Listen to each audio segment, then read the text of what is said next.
Bonjour à toutes, bonjour à tous, Florence de Neuville. Je reviens vous voir parce que à partir de cette semaine, nous allons parler donc de mon dernier livre, L'Arbuste.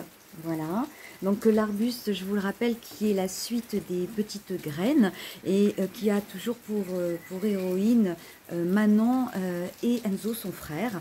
Donc ce sont des héros, pas une seule héroïne. Ils ont grandi, ils ont pris une classe. Donc Manon est maintenant en 6e, son frère en 5e. Mais bon, je vous rappelle que ces livres sont intemporels. Ils sont lus un peu plus âgés, un peu plus jeunes en fonction de la maturité de l'enfant.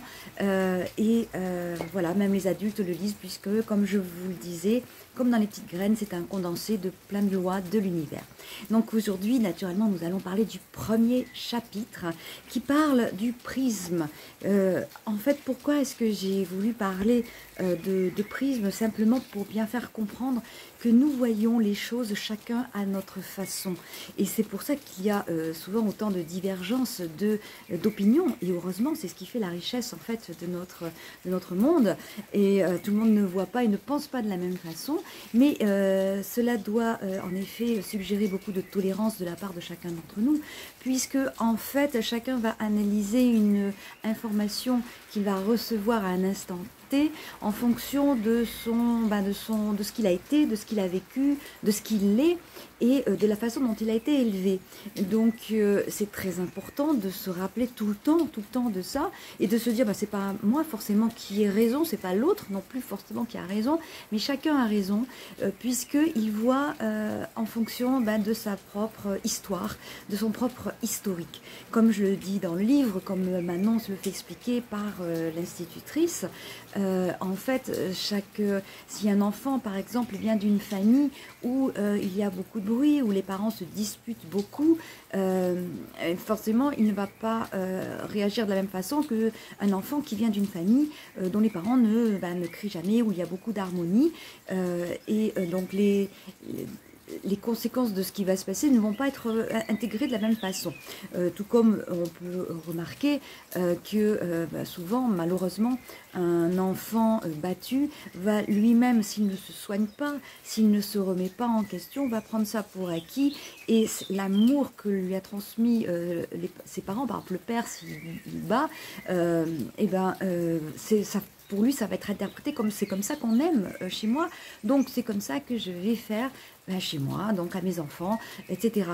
Et si on coupe pas ce cordon, ce lien toxique, nocif, eh bien, ça redonne les mêmes erreurs, les mêmes problématiques. C'est pour ça que, encore une fois, chacun voit à sa façon, chacun voit en fonction, chaque acte résonne selon sa propre histoire et forcément quelqu'un pour qui l'écrit n'existe pas, le dispute n'existe pas, les coups, heureusement, la plupart du temps n'existent pas, va trouver ça anormal, alors que quelqu'un pour qui c'est normal de crier chez soi, qui entend tout le temps ses parents s'interpeller en criant, pour cette personne-là, ça va être normal aussi de crier. Donc dès qu'il y a quelque chose qui est anormal, alors toujours pareil, qu'est-ce que la normalité, mais bon, toujours est-il que nous on va dans la logique des choses, dans le bien-être. Voilà, c'est toujours plus agréable d'être dans un entourage calme, harmonieux que dans un entourage de disputes et de haine, forcément. Donc, toujours ramener ça à la normale en se disant, tiens, il y a quelque chose qui n'est pas tout à fait correct, je vais peut-être faire quelque chose pour ne pas le reproduire et peut-être me faire aider. Voilà, donc toujours pareil, les thérapeutes, les thérapies courtes, voilà, il y en a plein. Donc, n'oubliez jamais, donc le prisme, c'est vos propres lunettes, votre propre vue, votre propre interprétation. Et en fonction de ce que vous êtes et de ce que vous avez vécu, vous allez l'interpréter différemment. C'est pour ça que votre voisin ne va pas penser forcément la même chose. Et il y a une autre question aussi qui a été soulevée par Manon, très justement, c'est finalement pourquoi dans une même famille, on a plusieurs enfants qui sont élevés de la même façon. Et chacun va réagir aussi à sa façon. Alors, comme je viens de dire, si on est élevé dans une famille qui crie, on va reproduire les cris. Mais Pourtant, d'un enfant à l'autre, ça ne va pas se passer de la même façon. Mais pourquoi? Fort heureusement, on arrive sur Terre avec un acquis, avec son propre caractère, avec son soi supérieur.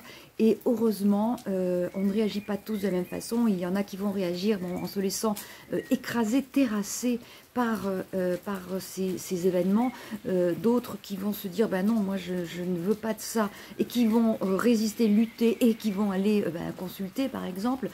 Voilà, chacun va réagir différemment, et c'est ce qui fait que malgré un même terreau, je veux dire un terreau identique, on va réagir différemment.